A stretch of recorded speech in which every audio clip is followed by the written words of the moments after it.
John, we really want a missionary to come be with us, like you are living among the Iwam. We really want to know God's Word. And we were so busy here, of course, we didn't really have anybody to send. We didn't have any indigenous workers here that we could send at that point. So I just really wasn't able to do much with that request. And after a period of time, another request came from them again, and they said, John, we really want someone to come. We've built a house to worship your God in. It was just amazing. Here's a group I've never even met a single person from that group. And so, still I wasn't able to get back there, didn't really have the time to go visit them.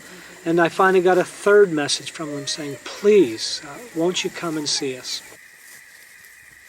When we arrived, I was just, I began to cry, because here was this primitive people group that they'd never had a chance to learn about the Christian God.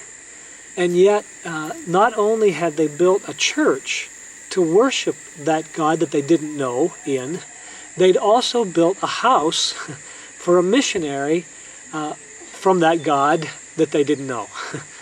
It was just an amazing thing. And so that night, before we went to bed, I gave a message to the villagers to gather their people the next morning so that we could talk together. And the next morning I got up about 6 a.m.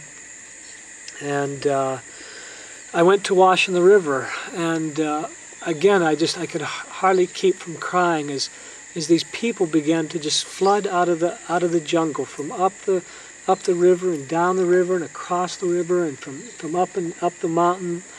They just came walking out, ladies in nothing more than grass skirts, just living as they have for hundreds and hundreds and hundreds of years. Yet there they came to worship the Lord for the very first time, to hear about the Lord and to gather.